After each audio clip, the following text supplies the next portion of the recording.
নজর রাখতে হচ্ছে আবহাওয়ার দিকে, কারণ সকাল থেকেই আমরা দেখতে পাচ্ছি রাজ্য জুড়ে বৃষ্টি এবং এই মাঝারি বৃষ্টিপাত আগামীতে আরো বাড়তে পারে এমনটাই কিন্তু সম্ভাবনা। কারণ গনগনে একদিকে তাপমাত্রা ছিল, বেশ কয়েকদিন ধরে তাপমাত্রার ঊর্ধ্বমুখিতার মাঝেই হঠাৎ করে কিন্তু বৃষ্টি। আজ বুদ্ধ পূর্ণিমা, আর এই বুদ্ধ পূর্ণিমাতেও কিন্তু আবহাওয়ার রদ বদল হয়েছে। সকাল থেকেই ঝমঝমিয়ে বৃষ্টি এবং তাপমাত্রাতেও অনেকটা স্বস্তি মিলেছে। তবে আগামী 24 ঘন্টাতেও কি এই ভারী বৃষ্টিপাতের সম্ভাবনা রয়েছে? বিস্তারিত সেই বিষয়ে জানবো। টেলিফোন লাইনে যুক্ত হয়ে গেছে প্রতিনিধি শতাব্দী দেবনাথ। শতাব্দী, আগরতলা হাওয়া অফিস কি জানাচ্ছে? দেখো অঙ্কিতা, রাজ্য জুড়ে একটা ঝমঝমিয়ে বৃষ্টি গতকাল বিকেল থেকে লক্ষ্য করা যাচ্ছে এবং টানা তোমার রাত্রে নাগাদও কিন্তু বৃষ্টিপাত হয়েছে এবং সকাল থেকেও এক প্রকার ভারী বৃষ্টিপাত এবং এই যে বৃষ্টিপাতের একটা ছাপ লক্ষ্য করা যাচ্ছে রাজ্যের মধ্যে, তা কিন্তু আবহাওয়াবিদদের ভাষায় প্রাক বর্ষা। তবে প্রশ্ন হচ্ছে যে দেশে কবে ঢুকছে দুঃখিত বর্ষা, এবং সে নিয়ে অনেকের প্রশ্ন থেকে যাচ্ছে এবং বারবার, কারণ আমরা প্রায় দেখতে পাচ্ছি যে বর্তমান সময়ে এবং এই বছর কিন্তু অনেকটাই গরম অনুভূত হচ্ছে। রেকর্ড সংখ্যক তাপমাত্রা কিন্তু বাড়তে শুরু করেছে, যেটা আবহাওয়াবিদদের পক্ষ থেকে বলা হয়েছিল যে এই বছর রেকর্ড করবে তাপমাত্রা। ঠিক সেই ছবি যেমন ধরা পড়েছে, অন্যদিকে প্রশ্ন হচ্ছে বর্ষা প্রায় চলে এসেছে, কিন্তু পুরোপুরি ভাবে কবে ঢুকছে। আর এই নিয়ে কিন্তু আইএমডি এবার সুখবরটাই শুনিয়ে দিয়েছে।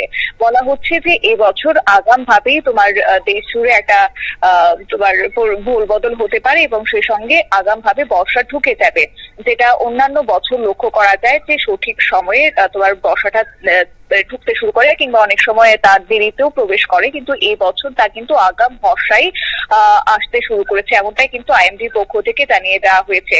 অন্যদিকে বলে রাখি যে সময়ের আগে যে বর্ষা, যেখানে আইএমডির বিজ্ঞানীরা বলছেন যে দক্ষিণ পশ্চিমে মৌসুমী বায়ু 27শে মে থেকে কেরালায় সেটা পৌঁছাবে বলে আশা করা হচ্ছে।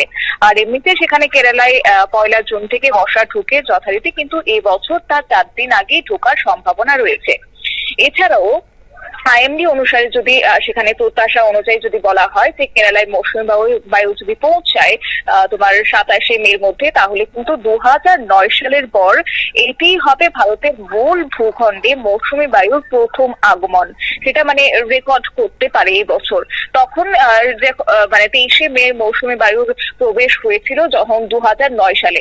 যদিও এই ক্ষেত্রে অনেকটাই বলা হচ্ছে যে আগাম বর্ষারই ইঙ্গিত, কারণ আইএমডির একজন কর্মকর্তা তিনি জানিয়েছেন যে বর্ষার আগমনের তারিখ এবং সারা দেশে এই যে মৌসুমে প্রাপ্ত মোট বৃষ্টিপাতের মধ্যে সরাসরি সেখানে কোনো সম্পর্ক না থাকলেও কেরালায় বর্ষার আগমন তা আগে কিংবা দেরিতে হলেও এর অর্থ এই নয় যে এটি দেশের জন্য বা দেশের অন্যান্য অংশ একইভাবে পৌঁছবে।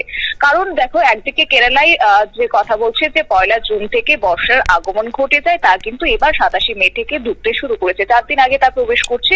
কিন্তু এই যে কেরালায় ঢোকা মানে যে অন্যান্য রাজ্যের ক্ষেত্রে বর্ষা প্রবেশ করবে তা একেবারেই নয়। কারণ একটি তারা আবহাওয়াবিদদের ভাষা তারা বলছেন যে এটি অত্যন্ত পরিবর্তনশীল এবং সেটা বিশেষ করে বৈশ্বিক কিংবা আঞ্চলিক কিংবা স্থানীয় অবস্থার উপর কিন্তু সবটাই নির্ভরশীল।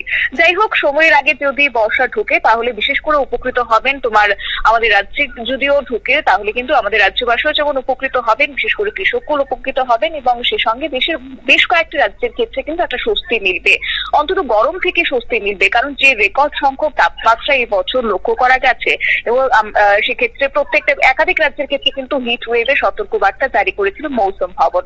সেই মোতাবেক কিন্তু প্রচন্ড রকমের দাবদাহ কাটিয়েছে বেশ কয়েকটা দিন আমাদের রাজ্যের ক্ষেত্রে যদি বলি কিংবা দেশের অন্যান্য রাজ্যের ক্ষেত্রে বলি। তাই সেই ক্ষেত্রে যদি বর্ষা আমাদের রাজ্যে প্রবেশ করে যায় তাহলে তো এটা অত্যন্ত সুখবর এবং সেই সঙ্গে প্রশ্ন তোমার আরো একটা আশঙ্কা থেকে যায় যে এই যদি বর্ষা প্রবেশ করে তাহলে কি একটানা নাগারে বৃষ্টিপাত হবে, ভারী বৃষ্টিপাত হবে নাকি মাঝারি বৃষ্টিপাত হবে, এই সমস্ত প্রশ্ন কিন্তু এখন ঘুরপাক খাচ্ছে। তারপরও বলে রাখি যে সেখানে আবহাওয়া দপ্তরের পক্ষ থেকে কিন্তু বলা হচ্ছে যে বাংলাদেশের উপর এই মুহূর্তে একটি ঘূর্ণাবর্ত তৈরি হয়েছে। দক্ষিণ এবং পূর্ব বঙ্গোপসাগর এবং দক্ষিণ আন্দামান সাগরে আরো একটি ঘূর্ণাবর্ত অবস্থান করছে, যা কিনা তোমার এই কয়েকটা দিন অর্থাৎ আজ থেকে আগামী 3-4 দিন আন্দামান এবং নিকোবর দ্বীপপুঞ্জে সেটা দক্ষিণ পশ্চিম মৌসুমী বায়ু প্রবেশ করতে শুরু করবে এবং আগামী কালকে থেকে কিন্তু অর্থাৎ মঙ্গলবার থেকে সেটা সক্রিয় হয়ে যাবে। মৌসুমী বায়ু সক্রিয় হওয়া মানেই কিন্তু বর্ষার একটা আগাম ইঙ্গিতই বলা চলে। এবং আমি আসি এই মুহূর্তে রাজ্যের ক্ষেত্রে, দেখো মানে বলতে পারো আজকে বুদ্ধ পূর্ণিমা, আর বুদ্ধ পূর্ণিমার আবহাওয়ায় রাজ্যে কিন্তু লক্ষ্য করা গেছে মেঘলা আকাশ এবং তাই নয় সে সঙ্গে ভারী বৃষ্টিপাত, একটানা কিন্তু 2 ঘন্টা ভারী বৃষ্টিপাত লক্ষ্য করা গেছে। পাশাপাশি এই মুহূর্তের যে আপডেট তাতে করে কিন্তু হাওয়া অফিস বলছে যে 1টা থেকে বৃষ্টিপাতের এখন মানে 1টার পর বৃষ্টি আর লক্ষ্য করা যাবে না, কিন্তু হ্যাঁ রাজ্যের একাধিক অংশে কিন্তু তোমার আংশিক মেঘলা আকাশ থাকবে এমনটা ইঙ্গিত। এবং বিকেলের পর অর্থাৎ সন্ধ্যের থেকে কিন্তু আরো একবার বৃষ্টির ছাপ লক্ষ্য করা যেতে পারে কিংবা বৃষ্টি স্নাত হতে পারে সোমবার বিকেলেও, যেটা আমরা গতকাল বিকেল বেলাতেও লক্ষ্য করেছি। তবে তারই মধ্যে আরেকটি স্বস্তির খবর হচ্ছে যে একদিকে যখন বৃষ্টিপাত হচ্ছে অন্যদিকে কিন্তু তাপমাত্রার প্রশ্ন হচ্ছে তাপমাত্রা কতটা রয়েছে। দেখো এই মুহূর্তে আমি বলে রাখি যে তাপমাত্রা কিন্তু আজকের দিনে দাঁড়িয়ে আবহাওয়া দপ্তরের পক্ষ থেকে বলা হচ্ছে 37.0 ডিগ্রি সেলসিয়াস থাকবে সর্বোচ্চ এবং সর্বনিম্ন তাপমাত্রা 27.0 ডিগ্রি সেলসিয়াস। যেটা আমরা গতদিন যদি বলি মানে যখন রোদের তাপমাত্রা প্রচন্ড থাকে, সূর্যের তাপ যখন প্রচন্ড থাকে তখন কিন্তু 37.0 ডিগ্রি সেলসিয়াস মানে ভয়ঙ্কর রকমের একটা গরম। আর আজকে যেহেতু একটা বৃষ্টিপাত লক্ষ্য করা গেছে কিংবা বৃষ্টি হয়েছে গোটা রাজ্য জুড়ে, তাই সেক্ষেত্রে কিন্তু এই তাপমাত্রার সেভাবে অনুভূত হবে না, অর্থাৎ অস্বস্তিকর পরিস্থিতি কোনো আজকের দিনে দাঁড়িয়ে কোনো কারণ নেই। সেক্ষেত্রে তাপমাত্রা যেমনটা ঊর্ধ্বমুখী হয় সেটাই থাকছে, কিন্তু হ্যাঁ বাতাসের কারণে একই সঙ্গে রেইনফল এর কারণে কিন্তু কিছুটা হলেও তাপমাত্রা অস্বস্তিকর আবহাওয়া থেকে স্বস্তি পেয়েছে রাজ্যবাসী। আগামী 24 ঘন্টার জন্য কিন্তু বৃষ্টিপাতের ইঙ্গিত রয়েছে, সেই সঙ্গে তাপমাত্রা ঊর্ধ্বমুখী হবে সেটা আর বলার অপেক্ষা রাখে না, কিন্তু কোন কোন জেলার ক্ষেত্রে ভারী বৃষ্টিপাত হতে পারে সেই কথাও কিন্তু আবহাওয়া দপ্তরের পক্ষ থেকে ইতিমধ্যে জানিয়ে দেওয়া হয়েছে। বিশেষ করে থান্ডারস্টর্ম তোমার নর্থের দিকে কিংবা ঊনকোটির দিকেও কিন্তু এই সংখ্যাটা থেকেই যাচ্ছে। ঊনকোটি, ধলাই এবং খোয়াই পাশাপাশি ওয়েস্ট ডিস্ট্রিক্টের ক্ষেত্রেও কিন্তু তোমার বৃষ্টিপাত যেমন হবে অন্যদিকে বজ্র বিদ্যুতের আশঙ্কা কিন্তু উড়িয়ে যাওয়া যাচ্ছে না।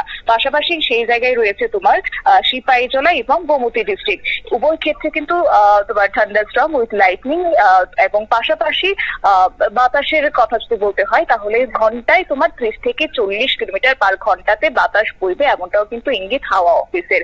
আগামী কয়েকটা দিন এইভাবেই অনুকূল পরিস্থিতি সৃষ্টি হবে, কারণ যেহেতু বর্ষার আগমন ইতিমধ্যেই ঘটতে শুরু করেছে, তাই বিশেষ করে কখনো গরম মানে অনুভূত হবে প্রচন্ড রকমের, কখনো বা বৃষ্টির এই মানে আবহাওয়ার খামখেয়ালিপনা কিন্তু একটা লক্ষ্য করা যাবে।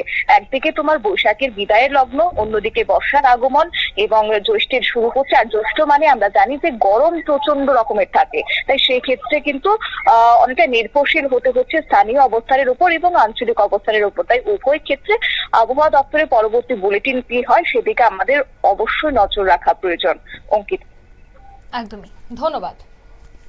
অর্থাৎ আবহাওয়া দপ্তরের আগামী বুলেটিনের দিকে অবশ্যই নজর রাখতেই হবে, কারণ কখনো দেখা যাচ্ছে যে আপডেটে থাকছে তীব্র হিট ওয়েভের সম্ভাবনা বা আশঙ্কার কথা, আবার কখনো থাকছে বৃষ্টির আশঙ্কা, কারণ ক্লাইমেট চেঞ্জ হচ্ছে, আবহাওয়া পরিবর্তন হচ্ছে। তাই প্রতি মুহূর্তে আবহাওয়ার যে পরিবর্তন, সেই পরিবর্তনের উপরই কিন্তু রিপোর্ট তৈরি হচ্ছে এবং আগামী 24 ঘন্টাতেও কিন্তু বৃষ্টির সম্ভাবনা থাকছে গোটা রাজ্য জুড়ে।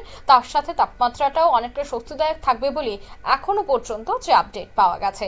নিয়ে নিচ্ছে এই মুহূর্তে ছোট্ট একটি বিজ্ঞাপন বিরতি, সঙ্গে থাকুন।